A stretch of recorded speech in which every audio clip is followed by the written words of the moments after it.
Strong promoter, लो liquidity और sharp अपराइज, ये तीनों चीज़ देखने मिलेंगे आपको इस स्टॉक में। सो हेलो फ्रेंड्स, कैसे आप सब लोग and thanks for watching my channel. Friends, इस वीडियो में हम जिस स्टॉक के बारे में बात करेंगे वो HDFC ग्रुप की कंपनी है और इस कंपनी का नाम है HDFC life insurance company. Insurance is a product, एक बहुत ही लॉन्ग टर्म प्रोडक्ट होता है। तो आप अगर इस टाइप के स्टॉक्स और इस टाइप की कंपनी के बारे में जानना चाहते हैं और निवेश करना चाहते हैं तो दो चीज़ें जो बहुत ज़रूरी है वो ये है कि आपको इस टाइप के स्टॉक्स में लंबी अवधि के लिए ही सोचना चाहिए, छोटी अवधि के लिए नहीं। और दूसरी बात, इंश्योरेंस एज अ प्रोडक्ट और इंश्योरेंस में एज अ कंपनी इन्वेस्टमेंट, ये दोनों बहुत अलग अलग चीज़ है।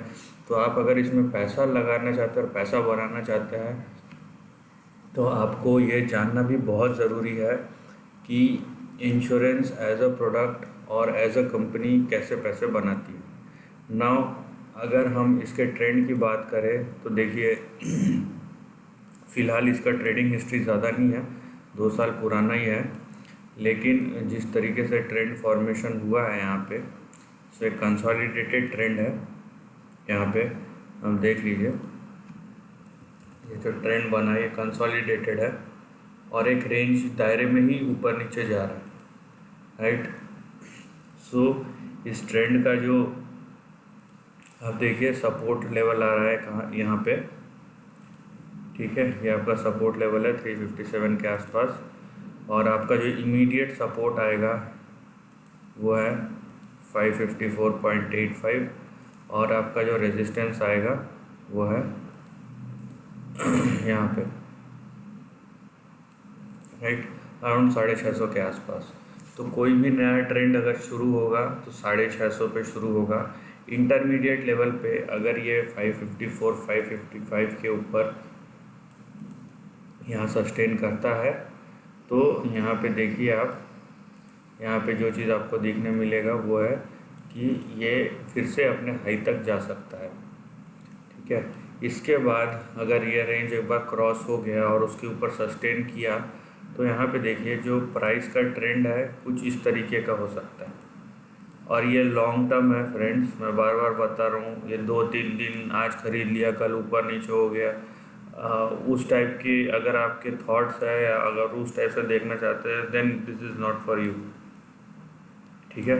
हाँ, आप अगर 5 साल 10 साल 15 साल उस टाइप का, आप यहाँ पे देखिए जिसका प्रोडक्ट आप 30 साल के लिए खरीद रहे हैं उस कंपनी में अगर आपको इन्वेस्टमेंट करना है और आपको 2 दिन में चाहिए तो ये लॉजिकली फिट नहीं बैठता है, ये थॉट ही कहीं फिट नहीं बैठता है, ठीक है। शेयर प्राइस अप डाउन होते रहता है लेकिन आपको अगर उसका बेनिफिट उठाना है so over a period of time बने रहना पड़ता है। इसीलिए मैंने बोला एनी हाउ आपको रिसर्च ज़रूरी है, लेकिन इंश्योरेंस एज अ प्रोडक्ट बाकी कंपनियों की तरह नहीं है, वो प्रोडक्ट अलग है। इसीलिए इस सेक्टर के बारे में आपको जानना बहुत ज़रूरी है। नाउ यहाँ तक तो हो गया ये बात, अब ये कहाँ तक जा सकता है, यहाँ पे देखिए आप, यहाँ पे जो ट्रेंड आपका दिख रहा है कि यहाँ पे 1200 से लेके 2500 तक का ट्रेंड दिख रहा है, ठीक है। ये लॉन्ग टर्म में इस प्राइस रेंज के अगर मैं फॉलो करूँ तो यहाँ पे जो आपको दिख रहा है वो है, यहाँ पे देखिए 1200 से लेकर 2500 तक का। लेकिन मैं फिर से बता दूँ ये लॉन्ग टर्म के लिए है और इसका शॉर्ट टर्म से कोई लेना देना नहीं है, ठीक है। आप बात समझिए यहाँ पे। नंबर 2, इसके डेटा के बारे में चेक करते हैं। तो जाहिर सी बात है इस कंपनी को जो एडवांटेज है, क्योंकि HDFC ग्रुप की कंपनी है, सो जो ब्रांड है और प्रमोटर है उसका एक अलग से इनको पास प्रीमियम है जो दूसरी कंपनी के पास नहीं है। और इसका मार्केट कैप भी चेक कीजिए, 1 लाख करोड़ से ज़्यादा का मार्केट कैप है इसका, तो कहीं से भी ये छोटी कंपनी नहीं है। और इसका आप अगर रिटर्न ऑन इक्विटी और return on capital employed check करते हैं 20% 25% से 30% के बीच में। सेल्स ग्रोथ आपका देखिए 28-29% का है, जीरो डेट है यहाँ पे। और आप जहाँ तक इसकी बात करेंगे 85 टाइम्स पी, तो जनरली देखिए इस केस में ये पी एडजस्ट होगा लेकिन प्राइस कम नहीं हो सकता है। यहाँ पे पी कम नहीं होगा, या तो प्राइस एडजस्ट होगा वहाँ पे, या पी ऐसा के ऐसे ही बने रहेगा तब तक जब तक आपका जो अर्निंग्स है वो इसको मैच नहीं करता और पी अपने आप जो है कम नहीं हो जाता। ठीक है, तो यहाँ पे प्राइस गिरने के चांसेस बहुत कम हैं। उसके बहुत सारे रीज़न्स हैं, लेकिन आप अगर जो आसानी से जो रीज़न समझ में आए हैं वो ये है कि पहले तो आप देख लीजिए कि एक 30% का यहाँ पे ROC है पिछले 5-6 साल से। उसका रीज़न ये है कि मैक्सिमम जो अब देखिए 80% यहाँ जो प्रमोटर का स्टेक था 81%, अभी 63% है। सो इसका बड़ा प्रमोटर है HDFC जो ग्रुप है, HDFC limited and standard life. ठीक है, तो बड़ा चंक HDFC 51% का HDFC लिमिटेड होल्ड करता है। तो ये जो कम हुआ है उसको FIIs और DIIs ने खरीदा है। यहाँ पे देख लीजिए आप, यूरो पैसिफिक है, JP Morgan funds, capital world and income fund, Nomura, India investment fund और बाकी DIIs है। सो यहाँ पे जो पब्लिक का होल्डिंग है वो सिर्फ 9% है। तो इसका मतलब है इस स्टॉक में जो लिक्विडिटी या फ्लोट बोलते हैं वो खाली 9% का ही बनता है, बाकी 91% जो है इन्वेस्टर्स बड़े फंड हाउसेस और प्रमोटर के पास है। और जनरली वो उन लोग नहीं है कि आपके और हमारी तरह 2 दिन में बेच देते हैं शेयर्स। उन लोग लंबे समय के लिए होल्ड करते हैं क्योंकि ये उनका बिजनेस है।